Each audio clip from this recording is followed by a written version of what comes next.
The following Zoom session is being recorded and will appear later today on my YouTube channel, Math with Mayo. Therefore, when you participate in the Zoom meeting, if you do not wish for your picture or your name to be made public, please leave the video off and use an alias name. If you have questions during the meeting but do not wish to speak, email me at bmail@ybcc.edu and I will respond as soon as I can. All right, so today we're going to go on to section 9.3, which is simplifying and combining radical expressions. The first thing I want to look at is I want to look at a couple of exponential rules, and then we're going to translate them into radical form to create some radical rules that we'll be using. Okay.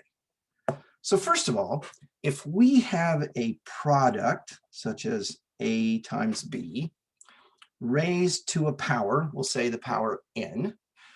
The rule is that you attach the outside power to each factor inside. So the quantity ab to the n becomes a to the n times b to the n.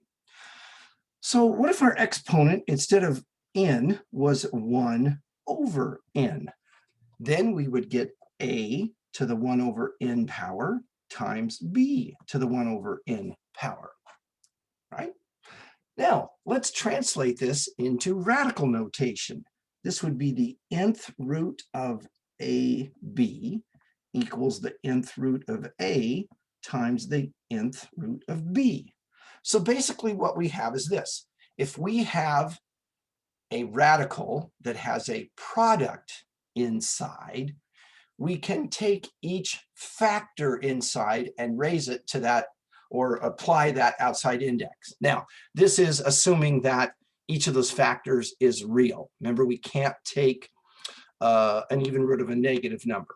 So we'd have to make sure that we were still taking, if it's even roots, it would be of positive numbers. But anyway, so let's apply this. Let's say we've got the square root of 36. We could rewrite that as the square root of 9 times 4. And then we could write that as the square root of 9 times the square root of 4. Well, the square root of 9 is 3, and the square root of 4 is 2, and 3 times 2 is 6. But we could also just say the square root of 36 is 6. Now, I just use this example to show that, oh, it does work either way. There wouldn't be any real reason we'd want to take this and write it that way, but there are other things we will want to do. Okay, now that's one of the rules. The other rule, if we have a quotient raised to a power, we attach the power to both the numerator and denominator of the quotient. If the power, instead of being n, was 1 over n, this would give us a to the 1 over n power divided by b to the 1 over n power.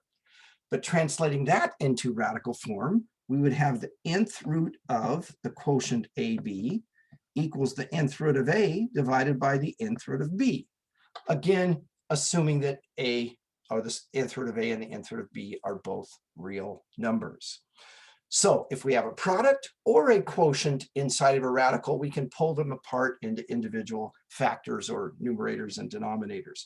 So let's say I had the square root of 9/16. I could write that as the square root of 9 over the square root of 16, which becomes 3/4.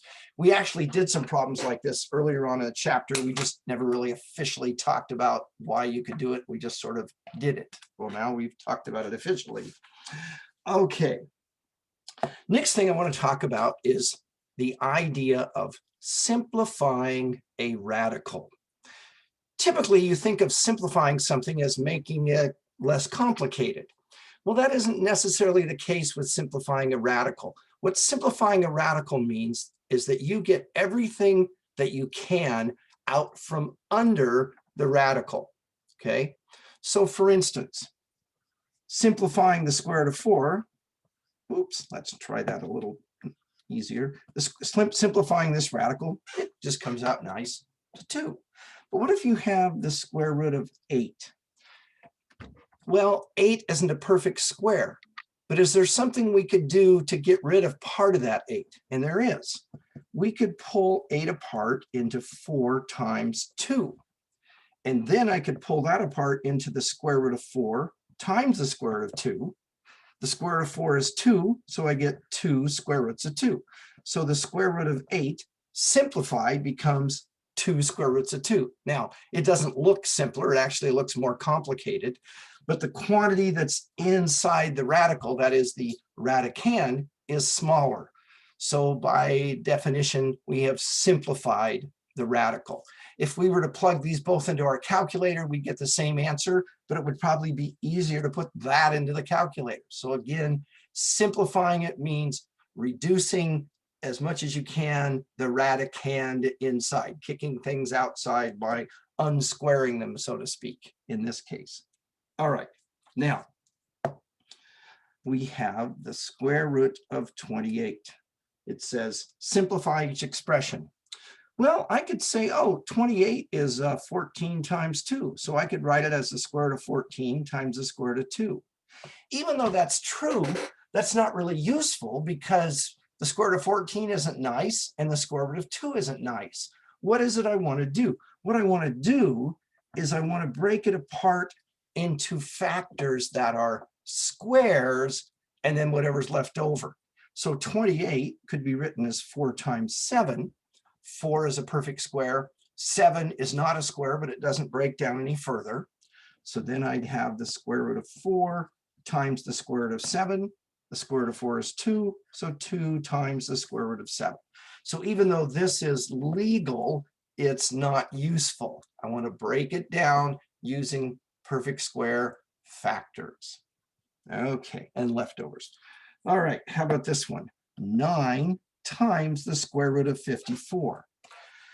Well, let's see, 54 is 9 times 6. Oh, 9 is a perfect square. 6 breaks down to 2 times 3, but neither of those are perfect squares. So I'm going to rewrite this as 9 times the square root of 9 times 6. And then I can pull it apart like this. Okay, so 9 times 3 times the square root of 6, 27 square roots of 6. And again, 6 can't be broken down into anything with perfect square factors, so we'll just leave it. Okay. How about this one? The cube root of 40. We're no longer taking square roots, we're taking cube roots. So now we're looking for factors that are cubes. Well, let's see, 40 is 5 times 8. 8 is a cube, 2 cubed. And 5 doesn't break down further, so I could write this as the cube root of 5 times 8. And I'd have the cube root of 5 times the cube root of 8, which is the cube root of 5 times 2, and we'll put that nice number out front, 2 times the cube root of 5. Okay, let's go back and visit this again. Let's say that you don't happen to think of 8 as being a perfect cube. So you just break it down and say, oh, let's see, 40 is 4 times 10. We're going to do the prime factoring, and 4 is 2 times 2, and 10 is 2 times 5. So I've got 2 cubed times 5. Oh, well, 2 cubed is certainly a cube, isn't it? So I've got the cube root of 2 cubed times 5, which is the cube root of 2 cubed times the cube root of 5. Well, the cube root of 2 cubed would just be 2 outside of the radical, and then we've got the cube root of 5 left over. So again, if you can't just see it, break it down, maybe build it back up to see where those cubes are in this case. All right, here's another one. We want the 4th root of 32. Well, 32 is 2 times 16. 16 is something raised to the 4th power, but again, you may not see that. So let's keep breaking it down here. Let's see, we get this, and this, and this. 32 is 2 to the 5th power. But my index is a 4. So I'm going to take 2 to the 5th power and write it as 2 to the 4th power times 2 to the 1 power. And I don't really need to put that 1. It's kind of implied there, isn't it? But now, the 4th root of 2 to the 4th power times the 4th root of 2. Well, the 4th root of 2 to the 4th power is 2 on the outside, and then the 2 inside the fourth root is stuck inside there, okay? So if I can match the exponent and the index, they're going to undo each other. Think about this, okay? The fourth root of 2 to the fourth, if we wrote that in exponential form, that would be 2 to the 4/4, or 2 to the 1, or just 2. So if the exponent matches the index, they sort of reduce down to an exponent of 1, and we just get the base outside of the radical. Okay. This says, simplify each radical expression. All variables represent positive real numbers, so we don't need to worry about absolute value bars in this situation. We have the square root of 50x squared. Well, 50 is 25 times 2, and 25 is a perfect square. X squared is also a perfect square, okay? So I've got the square root of 25 times the square root of 2 times the square root of x squared. And the square root of 25 is 5. The square root of x squared is x. And so I've got 5x square roots of 2. Again, I'm going to put all the nice stuff in front and then the radical at the back end. Okay? Let's see here. How about this one? The square root of 75 b to the 8th power c. All right. 75 is 25 times 3. So I could write this as 25 times 3. Since my index is a 2, I could write b to the 8th as b squared times b squared times b squared times b squared times c. So now my exponents inside match the index outside, okay? And I've got the square root of 25 times the square root of 3 times the square root of b squared. There's got to be a simpler way. How about if we do this instead? Instead of going on and writing it separately, couldn't I just go through and say, well, the square root of 25 is 5, okay? The square root of 3 is going to stay inside. The square root of b squared is b. The square root of b squared is b. The square root of b squared is b. The square root of b squared is b. And the c is left inside, so that I've got the square root of 3c. So 5b to the 4th square root of 3c. But even that seems rather tedious, and it is, and there is a better way. So let's take a look at this. The square root of b squared is b. The square root of b to the 4th is b squared. The square root of b to the 6th is b cubed. The square root of b to the 8th is b to the 4th. As long as my exponent, wait, let me back up a minute. Let's put this implied index in here, okay?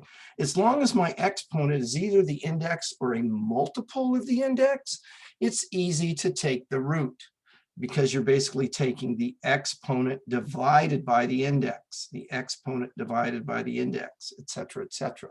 So going back to this problem,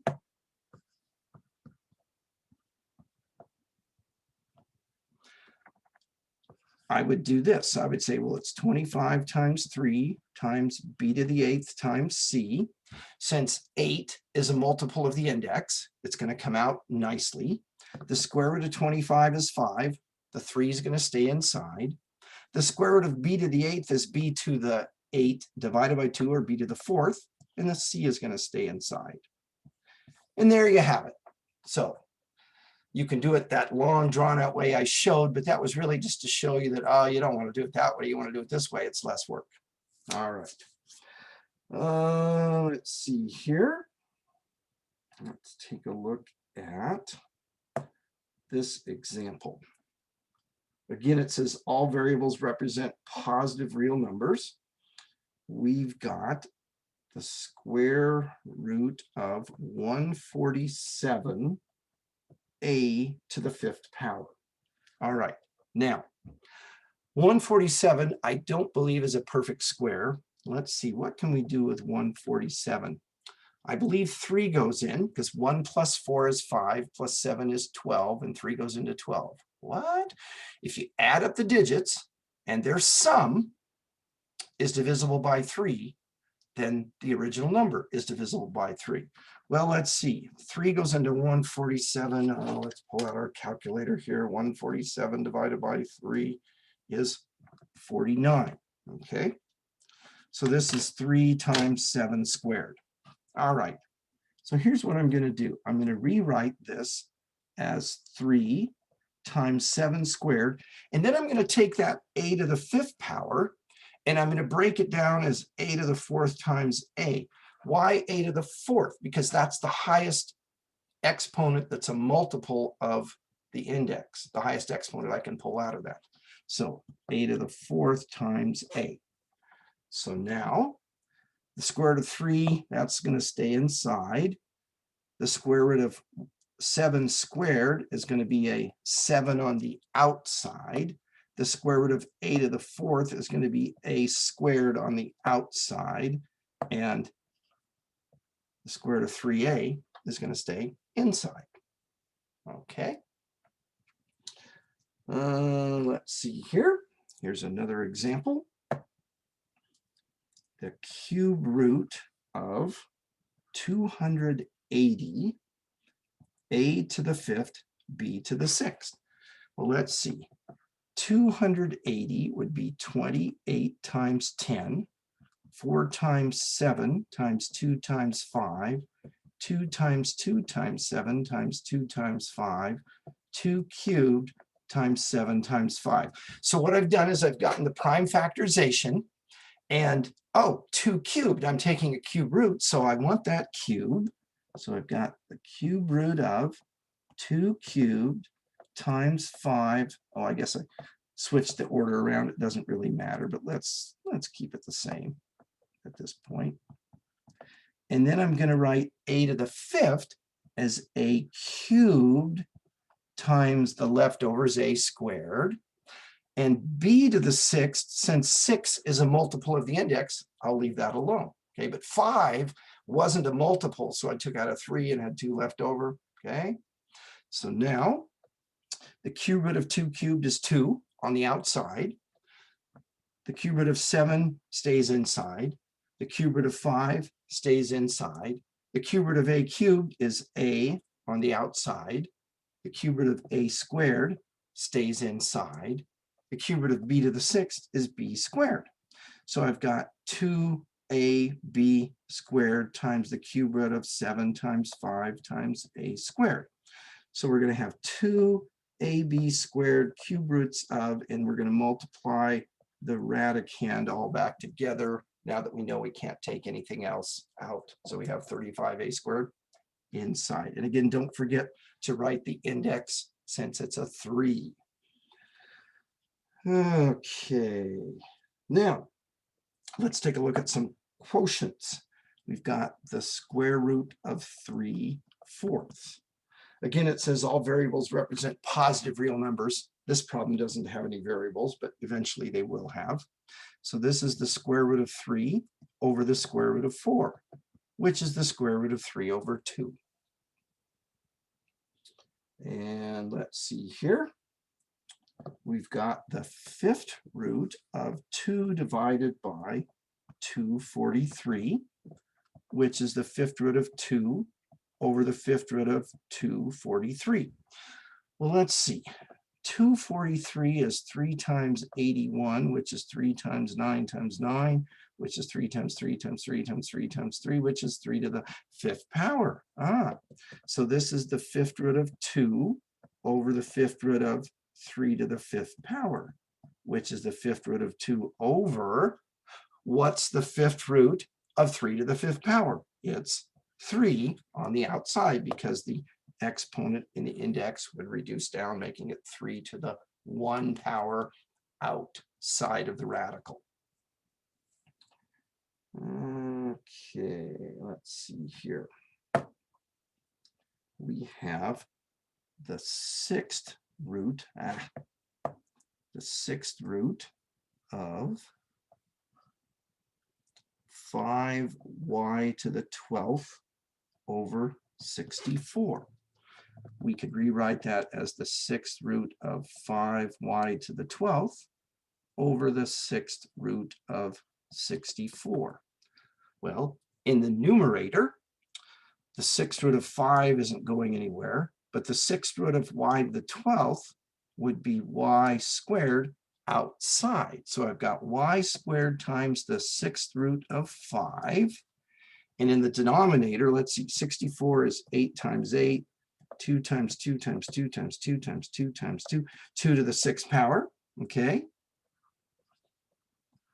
So we get the y squared 6th roots of 5 over the 6th root of 2 to the 6th is 2.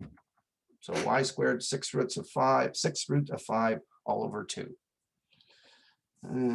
Okay, now we can take a radical that's a quotient and pull it apart into a numerator and denominator that's a radical. We can also go the other direction as long as they have the same index. So the square root of 128 over the square root of 2 can be written as the square root of 128 over 2 because they're both square roots. If one was a square root and one was a cube root, that's a story we'll save for Math 141, but not here. Okay, now inside the radical, I can reduce 128 over 2 to 64, and the square root of 64 is 8. We've got here the square root of 75 y to the 5th over the square root of 3y. That becomes the square root of 75 y to the 5th over 3y. And 75 over 3 is 25 over 1. Y to the 5th over y is y to the 4th. So I've got the square root of 25 y to the 4th, which would be what? 5y squared. Okay. Okay, let's see here. Let's do this one. We've got the cube root of 243x to the 8th divided by the cube root of 9x. So that would be the cube root of 243x to the 8th divided by 9x, which is the cube root of, well, let's see, if we take 243 divided by 9, we get 27, and then x to the 8th divided by x would be x to the 7th, okay? I'm going to rewrite that as the cube root of 27, which is 3 cubed, x to the 6th times x. So I took x to the 7th and peeled off a base with an exponent that was a multiple of 3, the largest one, and then the leftovers. So cube root of 27, which is the cube root of 3 cubed, is 3. The cube root of x to the 6th is x squared, and then I've got the cube root of x left inside. All righty. Now we're going to look at simplifying by combining like radicals. But first of all, let's review the idea of combining like terms. Let's say we've got something like this, 2x plus 3x. So those are like terms, and we add their coefficients, and we get 5x. What if I had 2 times the square root of 5 plus 3 times the square root of 5? Wouldn't that be 5 times the square root of 5? So if the radicals are the same, we can add the, I guess, the coefficients of the radical, so to speak. 2 of something plus 3 of something is 5 of something, the something being the square root of 5 in this case. All right, let's see, I've got 11 square roots of 3 plus 2 square roots of 3. That would be 13 square roots of 3.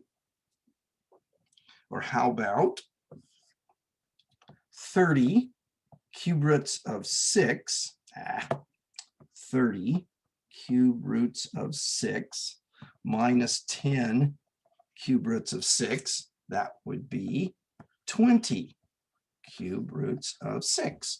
30 of something minus 10 of something is 20 of something, the something being the cube root of 6. Okay, now the last two were somewhat obvious, but what about this? 9 plus the square root of 45 plus the square root of 20 plus 16. Well, the 9 and the 16 I could put together, but the square root of 45 and the square root of 20, they don't really look like radicals. But what we're going to do is we're going to go through and we're going to simplify each radical and then see what will happen. Now, the square root of 45, we could write as the square root of 9 times 5. The square root of 20, we could write as the square root of 4 times 5. Okay, so then we're going to get 9 plus 3 square roots of 5 plus 2 square roots of 5 plus 16. Okay, those two terms are alike, 25, plus those two terms are alike, 5 square roots of 5. That's as far as we can go. We can't put those two together, but we can put the like radicals together and the integers together. But again, the key was to simplify each radical first and then see if we had like radicals. Okay, here is another example. The square root of 20 plus the square root of 125 minus the square root of 80. Well, let's see, 20 is 4 times 5, 125 is 25 times 5, and 80 is 16 times 5. Now, I just happen to know that if you couldn't just see them quickly, again, you could break them down into prime factors and build them back up and see how they would, where the squares would be. Square root of 4 is 2, so I get 2 square roots of 5 plus the square root of 25 is 5, so I get 5 square roots of 5 minus the square root of 16 is 4, so I get 4 square roots of 5. So I took out the square factors. These three terms are all like terms. 2 plus 5 is 7, minus 4 is 3. Square roots of 5 would be our final answer. Okay, let's take a look at another example.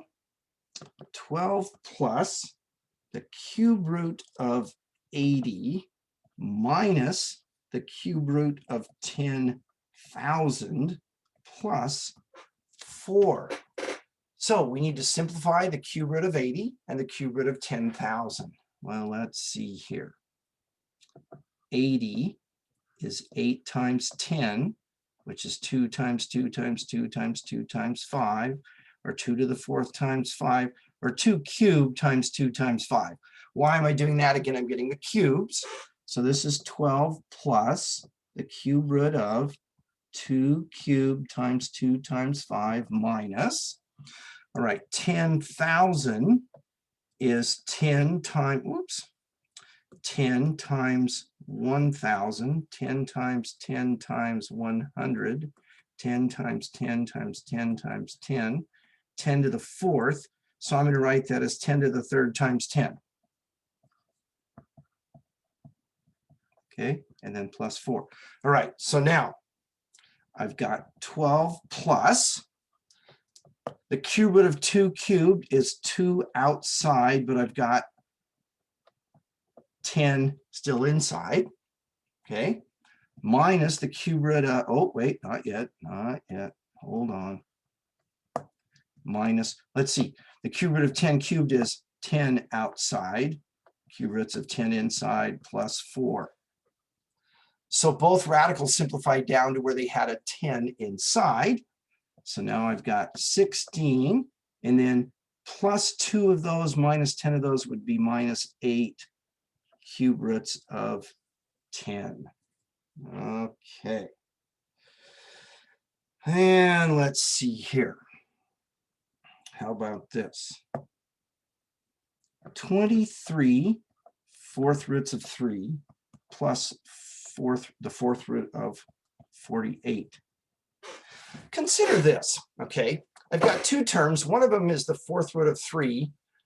Well, 23 times that, but I can't really do much with the fourth root of 3. So if these two are going to go together, I'm going to somehow take that second term, the fourth root of 48, and end up with a fourth root of 3.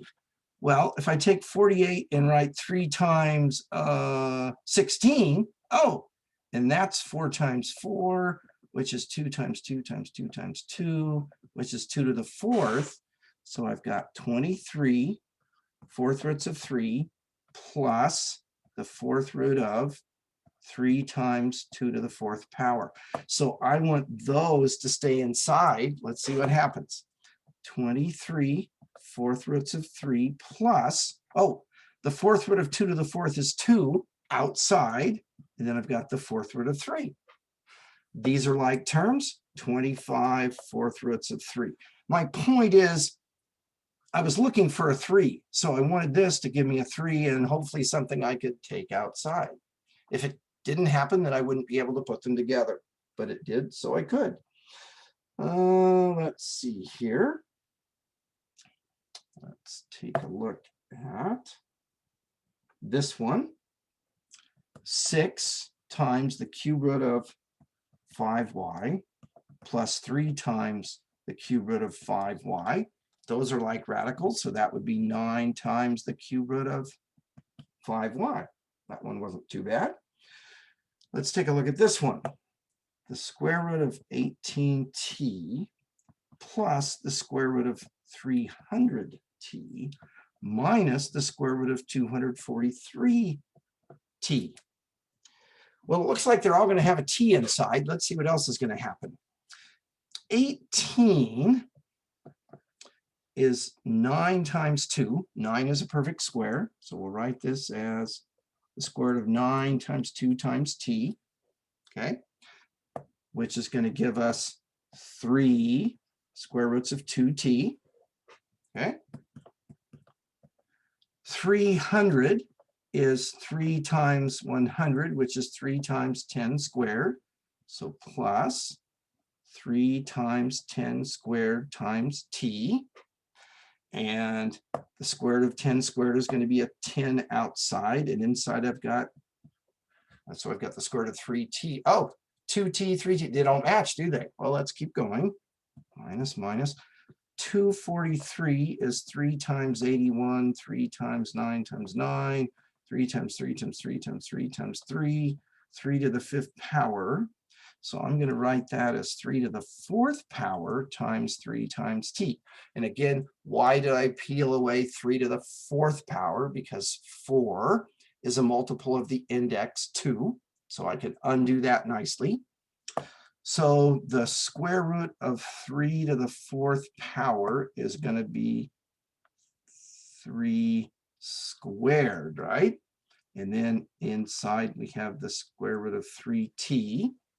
So now I've got 3 square roots of 2t plus 10 square roots of 3t minus 9 square roots of 3t, okay, because 3 squared is 9. Oh, the second two radicals are alike, the first one isn't. So I've got 3 square roots of 2t plus 10 minus 9 is 1 square root of 3t, but I really don't need to put that 1 out in front. It's implied, so I could just write that, okay? So 3 square roots of 2t plus the square root of 3t. And let's take a look at another example of that. The square root of 80m minus the square root of 128m plus the square root of 288m. 80 is, let's see here, what is that? 16 times 5. 16 is a perfect square, so this is going to be 16 times 5 times m. 128 is 2 times 64, so that's going to be the square root of 64 times 2 times m. And 288 is 2 times 144, which is 12 squared, so that's going to be 2 times 144 times m. So I've got squares and leftovers, okay? The square root of 16 is 4 outside, and we've got the square root of 5m left. The square root of 64 is 8 outside, and we've got the square root of 2m left. The square root of 144 is 12 outside, and we've got the square root of 2m left. So once again, we've got 3 radical terms. 2 of them are alike and 1 of them isn't. So we've got 4 square roots of 5m plus 4 square roots of 2m. And there you have it. All right. So for over the weekend, section 9.3, simplifying and combining radical expressions. I will be back this afternoon at 1:15 with an office hour should you have need of me. And otherwise, have a great weekend, and we'll see you later.